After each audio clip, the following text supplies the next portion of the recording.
Hey, salut! Je vais vous présenter le fonctionnement de la rage pour le personnage Furax de Too Many Bones. Ceci est la version française qui a été réalisée et distribuée par Lucky Duck Games.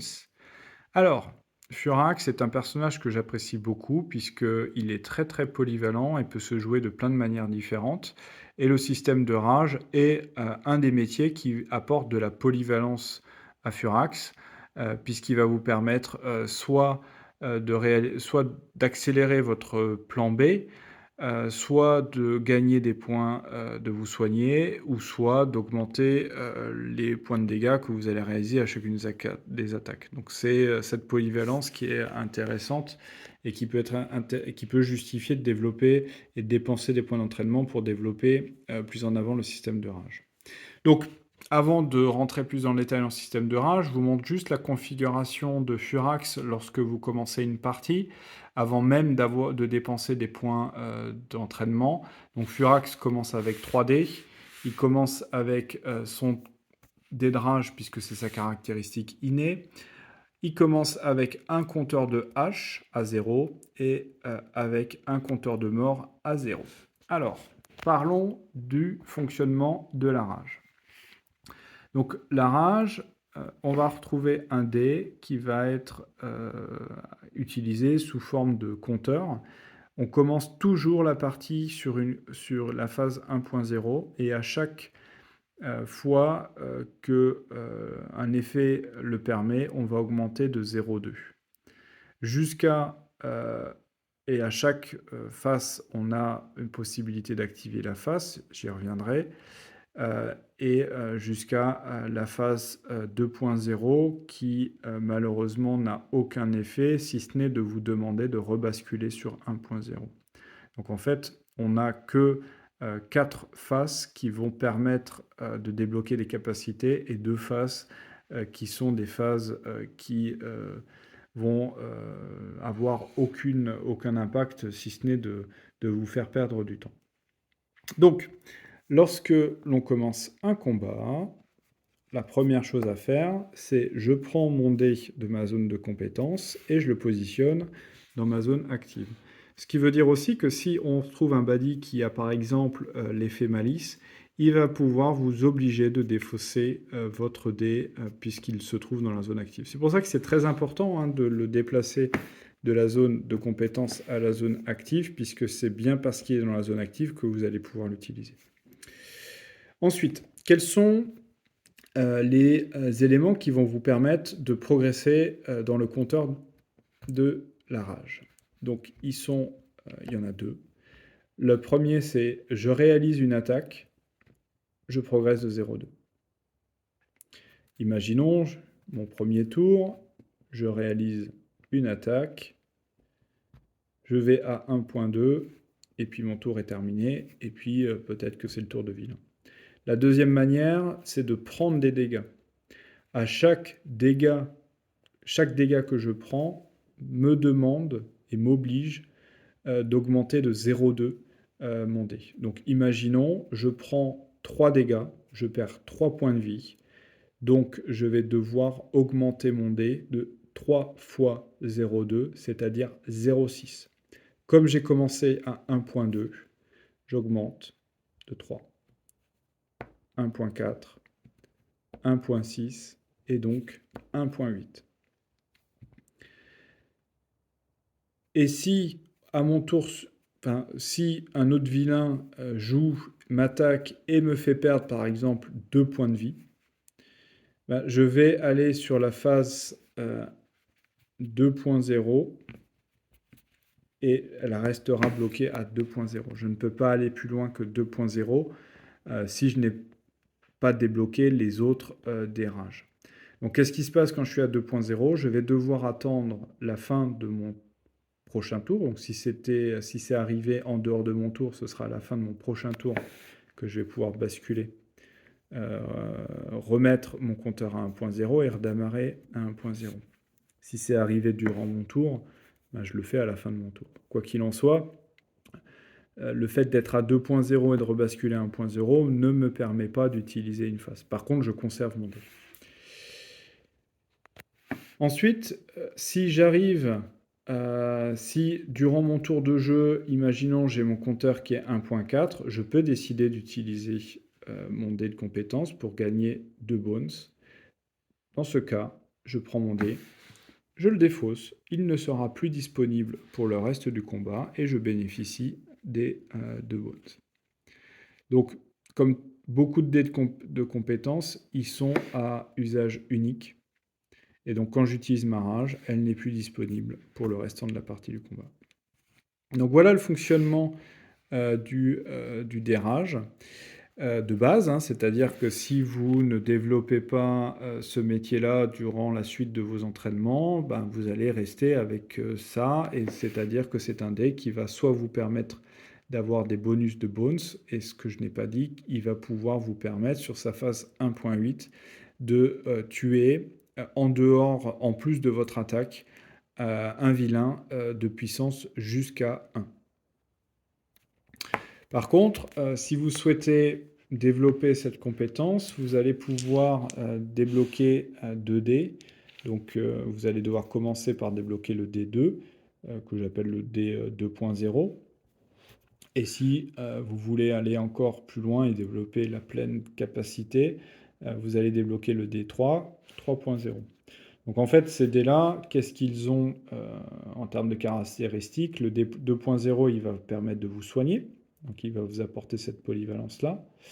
Et il va vous permettre, sur sa phase 2.8, de tuer un vilain jusqu'à 5 points de puissance. Et le 3.0, il va vous permettre d'augmenter votre attaque de 2 points de dégâts. Et sur sa phase 3.8, il va vous permettre de tuer directement un vilain de 20 points. Donc ça, c'est vraiment très fort et ça peut être clé dans certains combats. Encore faut-il réussir à tomber sur cette phase-là et à pouvoir l'activer au bon moment. Et c'est toute la délicatesse de ce système de rage qui n'en font pas non plus un système efficace à 100%. C'est une prise de risque, mais c'est ce qui fait l'intérêt aussi de jouer à ça. Et si vous vraiment vous voulez avoir la complétude de ça, vous allez pouvoir débloquer le dé de gestion de colère qui vous permet, en fonction, donc c'est un usage instantané, c'est-à-dire vous allez lancer le dé, vous allez décider ou non d'utiliser sa face. Si vous décidez d'utiliser la face, vous la consommez, vous la mettez sur votre défausse, et en l'occurrence, la double flèche vous permet de changer de dé, de passer au dé d'arrage suivant.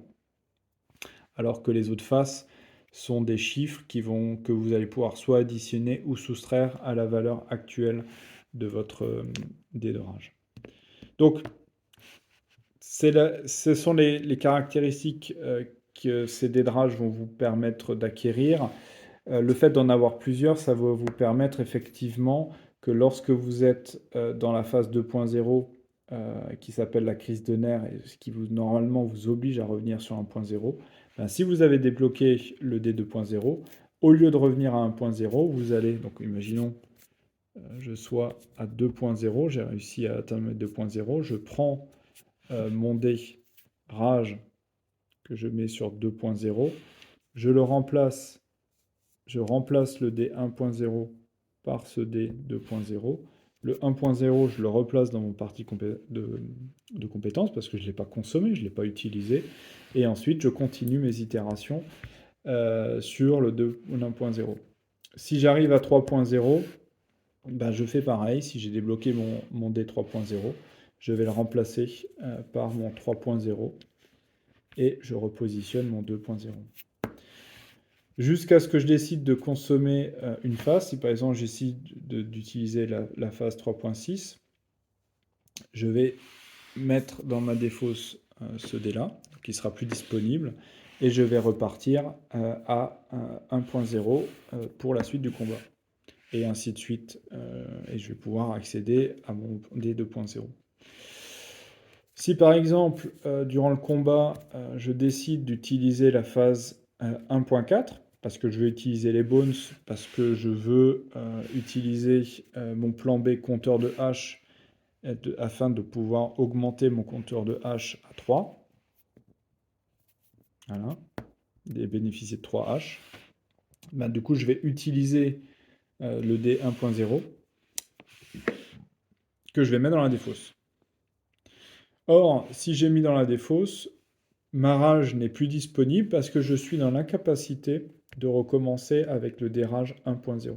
Puisqu'à chaque fois que soit je réalise une crise de nerfs, c'est-à-dire je suis au max du dé sans pouvoir mettre un autre dé, le dé suivant, je rebascule systématiquement à 1.0. Mais c'est la même chose si j'utilise une face, j'utilise ma face 3.6, je la défausse et je la remplace par mon dé 1.0. Par contre, si j'ai plus de dé 1.0, je perds la possibilité d'utiliser mes dés de rage suivants. Donc c'est un choix qui est à réaliser en fonction de ce que l'on veut activer et de l'urgence d'activer ces phases. Donc c'est pour ça que c'est un fonctionnement qui est très très intéressant parce que très lié au contexte et les choix que l'on peut faire sur un combat ou sur un round de combat sont pas les mêmes d'un combat à l'autre et peuvent finalement être très très perturbant dans le sens où finalement, est-ce que je consomme mon D 1.0 alors que je pourrais peut-être pousser sur mon 2.0 et pouvoir tuer ce baddie à 5 points, ou alors non, non, j'ai besoin de mon compteur de hache parce que avec mes 3 haches, je vais pouvoir finalement mieux m'en sortir que si je veux juste, je compte juste tuer un baddie 5 points. Donc c'est un système qui est très intéressant, qui n'est pas forcément qui n'est pas d'une efficacité folle, parce que comme vous le comprenez, vous pouvez finalement ne jamais tomber sur les faces qui vous intéressent, sauf si vous avez débloqué le gestion de la colère, mais voilà, c'est un choix de dépenser un point d'entraînement par rapport à d'autres métiers qui sont tout aussi, voire même peut-être plus performants sur des caractéristiques que vous voulez développer. Donc voilà pour le système de rage. J'espère que ça vous aide à comprendre la mécanique, notamment sur l'utilisation des dés dans la zone active. Une fois qu'ils sont dépensés, ils sont défaussés. Et si vous n'avez plus le dé 1.0, ben vous ne pouvez plus utiliser la rage sur les rages qui est disponible sur les autres dés.